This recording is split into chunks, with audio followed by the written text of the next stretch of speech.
Assalamualaikum warahmatullahi wabarakatuh. Selamat hari ini, semoga semuanya dalam keadaan sehat walafiat dan tetap semangat untuk belajar apapun dalam situasi yang bagaimanapun. Saya,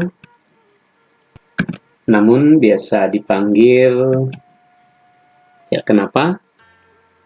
Gak perlu dibahas, gak penting ya. Yang penting, pada kesempatan ini akan memberikan materi yang berkaitan dengan bimbingan teknologi informasi dan komunikasi atau disingkat BTIK. Mari kita mulai. Nah, untuk materi kali ini kita mulai dengan mengenal lagi ya, walaupun mungkin banyak yang sudah kenal macam-macam komputer. Kenapa dimulai dari macam-macam komputer? Di bimbingan teknologi informasi dan komunikasi sangat erat kaitannya dengan perangkat komputer. Perangkat yang termasuk kategori komputer saat ini diantaranya, pasti kita sudah sering melihat. Yang pertama ada PC desktop, PC personal komputer, PC ya, sebut komputer PC. Ada casing CPU besar, ada monitor, ada keyboard, ada mouse. Itu yang utama. Kemudian ada all-in-one. Sepertinya cuman monitor, keyboard, mouse. Kemanakah casing ya CPU-nya? Nah, komponen-komponen yang ada dalam casing CPU ini sudah diminimize, diperkecil, dan diintegrasikan, dipadukan dalam casing sebesar ini. Jadi seperti monitor saja nampaknya. Padahal di belakang layar ini adalah terdapat komponen-komponen satu sistem yang sama dengan komponen di CPU ini. Ya, untuk keyboard dan mouse tetap di luar. Itu all-in-one. Ada laptop atau notebook ya. Disebut laptop karena bisa laptop disimpan di pangkuan kita ya, laptop. Notebook karena bisa dilipat kayak buku, layarnya dilipat gitu ya. Nah, itu hanya penamaan notebook ini. Keyboard dan mouse sudah terintegrasi di casing ini. Ya, kemudian ada tablet, tab ya, kenal tab. Kalau kita lihat nampaknya seperti layar laptop ya, cuma lebih tipis. Nah, padahal di bentuk casing yang tipis ini itu sama saja. Di dalamnya sudah terdapat satu sistem yang kerjanya ya sama dengan CPU ini atau all-in-one atau di laptop. Ya, hanya keyboard ini menggunakan keyboard virtual. Jadi virtual yang bisa dimunculkan atau disembunyikan di layar sesuai dengan keperluan. Yang berikutnya smartphone. Ini handphone yang sudah smart. Sama juga ini. Dalam smartphone sudah terintegrasi sistem komputer ya, sistem komputer sama dengan yang lainnya tadi. Nah, kenapa semua ini tadi masuk dalam kategori komputer? Karena dia memiliki ciri-ciri sebagai berikut. Nah, bagian utama dari perangkat komputer berkaitan dengan teknologi informasi dan komunikasi, maka bagian yang terutama dan terlebih dahulu harus diperhatikan dalam perangkat komputer adalah, nah di sini ada diagram blok. Ya, apabila kita melihat buku atau pelajaran komputer, maka diagram blok komputer itu biasanya meliputi 4 bagian ini: input, proses, output, memori. Namun pada kali ini untuk kita tambahkan yang kelima, yaitu transceiver unit. Ini adalah unit yang melakukan komunikasi dengan dunia luar, ya, komunikasi. Kemudian yang keenam adalah kita tambahkan power supply, sumber daya listrik, tidak kalah penting ini. Inilah yang mengaktifkan semua komponen hardware di dalam komputer atau smartphone. Nah, walaupun tidak sama persis, diagram blok di atas dapat dipakai untuk menjelaskan komputer atau smartphone. Ya, kita lihat satu persatu ya. Apa saja yang termasuk input, prosesor, ya, bagian prosesor, output dan memori, transceiver unit dan power supply. Kali ini kita lihat komponennya secara fisik saja. Pembahasan secara detail nanti di pertemuan berikutnya. Input. Nah, contoh peripheral input, peripheral itu adalah komponen-komponen luar yang terhubung ke komputer, itu peripheral ya. Nah, untuk input, kita sudah mengenal ada keyboard di komputer, ada keypad di smartphone. Keypadnya ada yang manual, terpasang permanen di casing, ada yang virtual di layar, bisa dimunculkan, disembunyikan. Ya, seperti itu. Itu untuk input teks, numerik, simbol ya, terutama. Kemudian ada mouse dan pen. Mouse ini fungsinya mirip sama di tab biasanya ya, atau di smartphone tertentu sudah dilengkapi dengan stylus pen. Ini fungsinya sama untuk menginput perintah, memilih data ya, atau dalam batasan tertentu bisa untuk menggambar ini ya, menggambar dengan mouse atau dengan pen. Nah, pen lebih luasa untuk menggambar. Mouse juga kalau yang sudah terbiasa itu ya, dalam batasan tertentu di CorelDRAW, di Word bisa dipakai untuk menggambar. Berikutnya, input suara. Ini tentu memerlukan peripheral input yaitu mikrofon. Untuk all-in-one, laptop, dan smartphone itu sudah ada mikrofon terintegrasi di dalamnya, internal mikrofon. Tapi untuk PC belum ada ya, biasanya PC menggunakan external mikrofon tambahkan. Nah, walaupun yang smartphone all-in-one, laptop juga bisa menggunakan yang eksternal ya, sesuai kebutuhan kita. Berikutnya, scanner untuk mengedit foto lama, misalkan kita punya foto lama mau diedit. Nah, maka foto ini diinput dulu, dimasukkan ke komputer via scanner. Nah, setelah masuk di komputer baru diolah ya, diolah di sana. Itu input. Berikutnya input foto, langsung input video, mau mengolah video. Nah, ininya adalah peripheral inputnya adalah kamera. Kamera di sini ya, macam-macam kamera bisa kita temukan sekarang. Nah, itu peripheral input. Kita kembali ke diagram blok. Yang kedua, prosesor. Nah, untuk prosesor adalah otak dari komputer. Tugasnya yang utama ya, tugasnya adalah memproses data serta mengontrol semua bagian dalam sistem komputer. Memproses, mengolah itu ya, memproses, mengolah, dan mengontrol, itu tugas yang utama. Prosesor bekerja menjalankan apa yang diperintahkan oleh brainsware atau pengguna komputer. Nah, contoh prosesor nanti dibahas secara khusus, macam-macam prosesor apa aja ya, pembuatnya itu siapa, generasinya. Nah, nanti secara khusus. Sekarang kita lihat aja contohnya untuk komputer PC atau laptop biasa.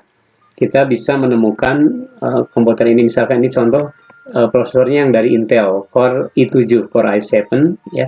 Ini bagian atasnya, ini bagian bawahnya bintik-bintik gitu ya, itu kaki-kakinya. Nanti prosesor ini dipasang di slot yang ada di mainboard komputer. Nah, ini sudah di capture ya.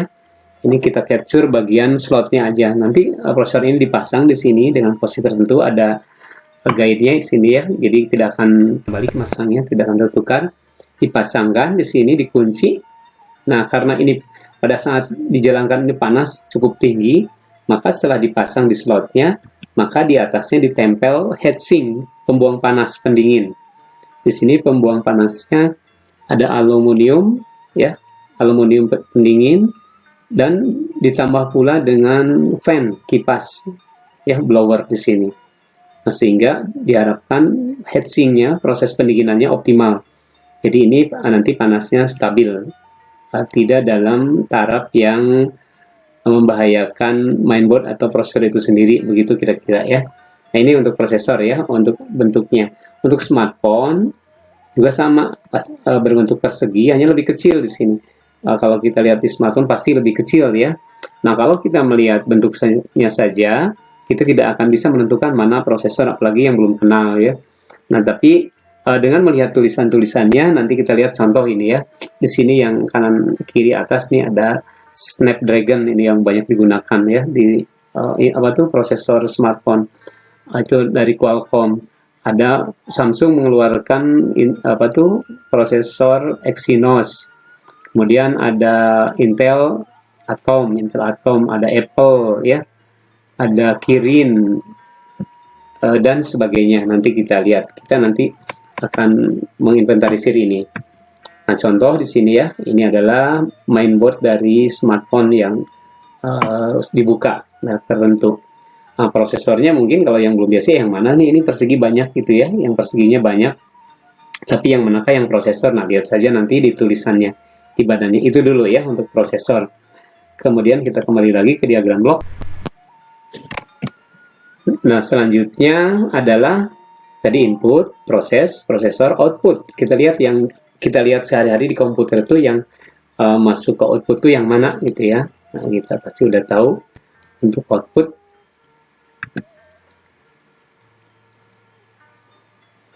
Nah, output sendiri adalah perangkat keras komputer yang berfungsi untuk menampilkan keluaran sebagai data hasil pengolahan ya. Nah, keluarannya dapat berupa visual yang bisa dilihat langsung, berarti nanti monitor ya, monitor itu output. Atau mungkin bukan hanya ditampilkan di monitor, tapi langsung dicetak di kertas. Berarti printer ya, dicetak di kertas foto atau printer. Atau karena kita sedang mengolah data suara, berarti hasilnya dikeluarkan melalui loudspeaker ya, ada loudspeaker. Atau mungkin cukup filenya saja yang disimpan. Ya, file hasil olahan itu disimpan ke memori ya, ke memori, ke hard disk misalkan ya, ke flash disk. Nah, itu berarti itu juga berfungsi sebagai output ya, output di sini. Jadi kalau kita lihat memori hard disk itu bisa input, bisa output gitu ya nanti. Karena nanti komputer kita bisa ngambil data dari hard disk, ngambil sesuatu dari memori itu ya. Jadi ngambil berarti sebagai input, nyimpan sebagai output gitu kira-kira. Nah, sekarang ini wujudnya udah tahu fisiknya ya. Ini monitor, macam-macam monitor, printer. Jadi ya, ini untuk suara, speaker, ada headset juga, ini adalah speaker sebetulnya. Ini di sini ada mikrofonnya nih, ini input ya. Berarti ini untuk headset yang ada mikrofonnya itu input dan output. Kemudian tadi ada hard disk, ada flash disk diantaranya ya, ada micro SD dan sebagainya. Itu juga bisa berperan sebagai output. Itu ya, jadi menampilkan hasil olahan layar, visual, dicetak ya, printer, suara, dan sebagainya. Kembali ke diagram blok. Setelah output kita lihat yang keempat adalah memori. Ya, memori.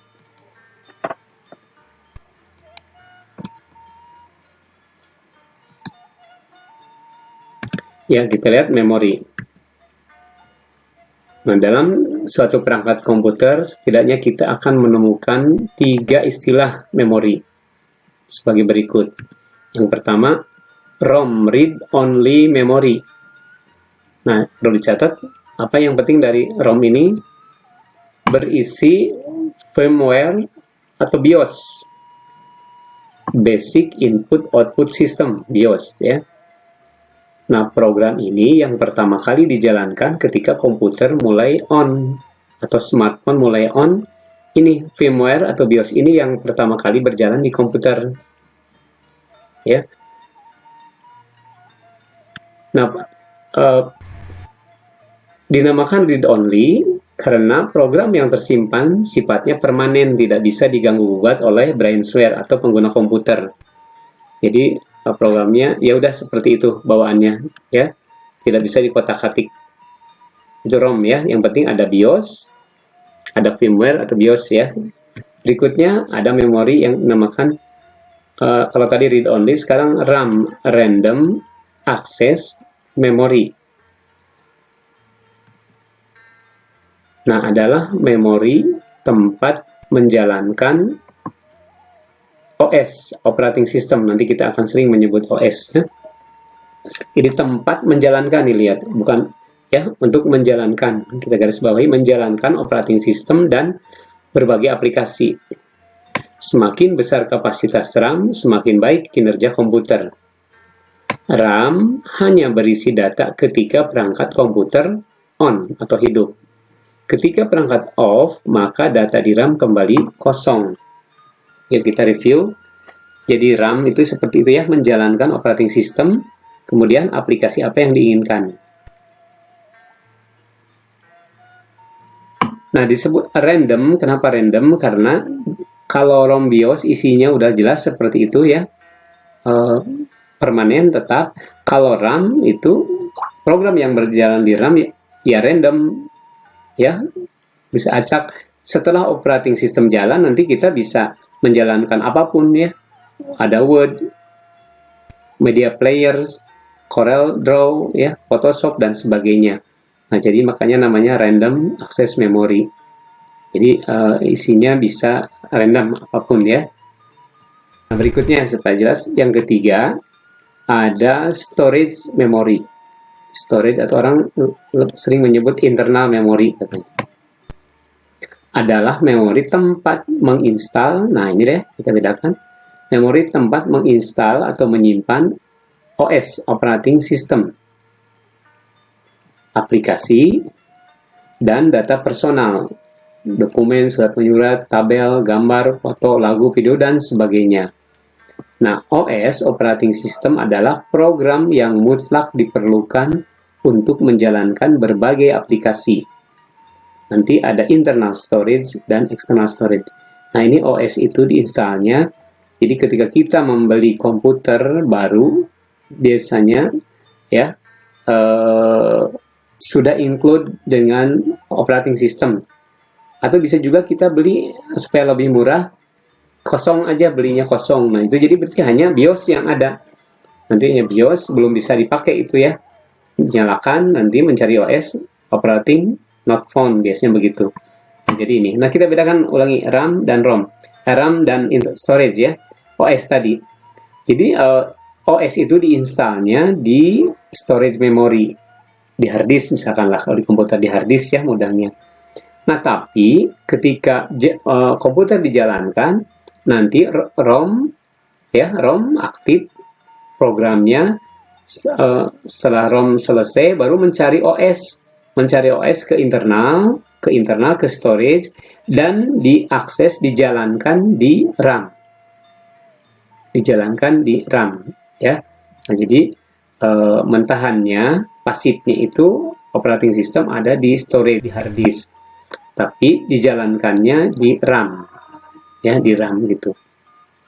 Nah, berikutnya misalkan setelah OS jalan, kita mau memanggil aplikasi Word, maka nanti Word itu dipanggil, diakses dari storage tempat menginstalnya, dan dijalankan di RAM gitu. Nah, jadi semuanya di RAM. Makanya tadi semakin besar kapasitas RAM, semakin baik kinerja.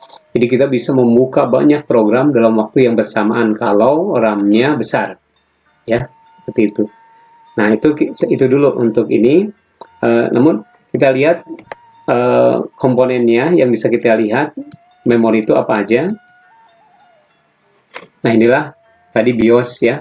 Ini di capture BIOS yang ada di mainboard komputer, kita capture. Ini ada tulisannya BIOS gitu ya. Di sini AMI BIOS. AMI itu perusahaannya, American Megatrend Incorporation sini ya. Ini BIOS ini. Kemudian RAM itu bentuknya seperti ini. Bisa dilepas, dipasang dengan mudah, bisa di-upgrade ya besarnya. Kalau kita ditukar-tukar gitu ya. Ini yang kita kenal dengan DDR1, DDR2, DDR3, nah itu adalah RAM, ya, istilah untuk RAM. Berikutnya, nah ini ada hard disk ya, ini tempat storage. Tadi storage memory itu kalau di komputer ini hard disk ya, hard disknya yang model-model HDD, hard disk drive, ini berbentuk piringan seperti ini. Atau yang teknologi lebih baru ada namanya SSD, solid state. Nah, ini tidak berbentuk piringan, tapi kalau dibuka dalamnya ini chip ya, chip IC, tempat penyimpan memori, IC memori ini. Jadi mirip kayak RAM gini lah ya. Jadi kerjanya itu seperti ini. Jadi untuk hard disk itu sekarang udah udah ada saingan ya, tergantikan oleh SSD. Ya, berikutnya. Untuk smartphone sama, kita juga melihat ROM, mana RAM, mana storage, itu ya harus kenal dulu ya, kita dibaca dari tulisan yang ada di badannya. Nanti seperti itu. Nah, untuk yang lain ada SD card ya, SD card. Ini mobile bisa bongkar pasang, cabut pasang. Ada yang di smartphone lebih teknologi baru, lebih kecil, micro SD ya, lebih kecil ini. Nah, ini biasa dipasang sebagai tambahan memori perluasan pada smartphone ya. Yang storage internalnya pas-pasan bisa ditambah ini untuk nyimpen lagu-lagunya atau video bisa di sini ya. Nah, itu kira-kira untuk memori, bagian memori. Nanti kita lanjutkan kembali ke diagram blok. Setelah memori, nah kita ke bagian yang kelima, transceiver unit. Transceiver nanti kita kaitkan dengan modem ya, modem. Nah, zaman sekarang orang berkomunikasi itu melakukan pertukaran data. Ya, datanya itu data teks, numerik, simbol tadi, gambar, suara, video atau mungkin bentuk lainnya. Yang jelas semua bentuk informasi ini diubah ke bentuk data ya. Jadi data itu mungkin data suara, data video dan sebagainya seperti itu ya. Kalau dulu kan komunikasi hanya ngobrol ya di telepon gitu, bertukar suara gitu. Nah, kalau sekarang sudah multi. Nah, perangkat komputer atau smartphone dapat melakukan komunikasi satu sama lain karena memiliki unit yang bertugas mengirim dan menerima data. Nah, bila perangkat fungsinya hanya bisa mengirim saja, berarti perangkat tersebut adalah transmitter, pemancar ya. Di dalamnya memiliki unit modulator untuk melakukan modulasi. Nah, itu pemancar transmitter. Contoh pemancar televisi, pemancar radio itu fungsinya hanya mengirim satu arah saja, memancarkan ya ke rumah-rumah gitu, gelombang radio, gelombang TV. Nah, itu transmitter, di dalamnya ada modulator untuk melakukan modulasi. Berikutnya, bila fungsinya hanya bisa menerima, berarti perangkat tersebut adalah receive ya, penerima. Dan di dalamnya memiliki demodulator, kebalikan dari pemancar. Ini modulator, ini demodulator. Nah, itu untuk prosesnya demodulasi namanya. Nah, yang ketiga, nah, apabila ada perangkat fungsinya bisa mengirim maupun menerima data, berarti perangkat tersebut adalah transceiver, gabungan dari transmitter dan receiver. Istilahnya transceiver, pemancar penerima. Berarti di dalamnya terdapat modulator untuk mengirim, untuk memancarkan, dan ada demodulator untuk menerima ya. Ada modulasi, ada demodulasi. Nah, alat sistem ini dinamakan sehari-hari dengan istilah modulator, demodulator, atau modulasi, demodulasi. Nah, kebanyakan sekarang sudah terpasang ya. Kalau di smartphone terpasang di dalam, di laptop udah terpasang di dalam, komputer-komputer sekarang pun PC itu sudah onboard ya ada, tapi ada juga ada yang di luar modem dipasang itu. Nah, seperti itu ya, transceiver. Makanya kaitannya dengan modem transmit, mengirim, saver, receiver, menerima. Modulator, ya, keperluan untuk modulasi, mengirimkan, demodulator untuk menerima. Seperti itu. Kita kembali ke diagram blok yang keenam, yang terakhir adalah power supply. Power supply, supply daya. Maksudnya di sini adalah suplai daya listrik.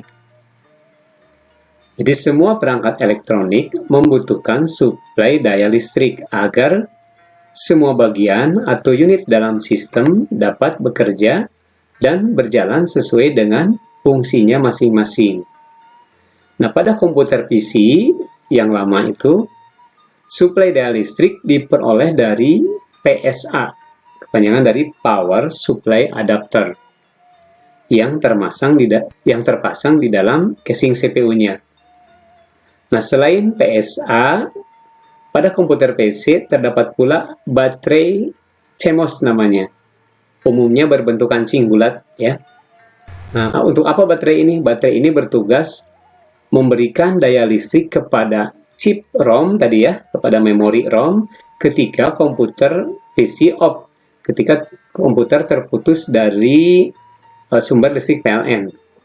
Jadi power supply-nya nggak bekerja ya.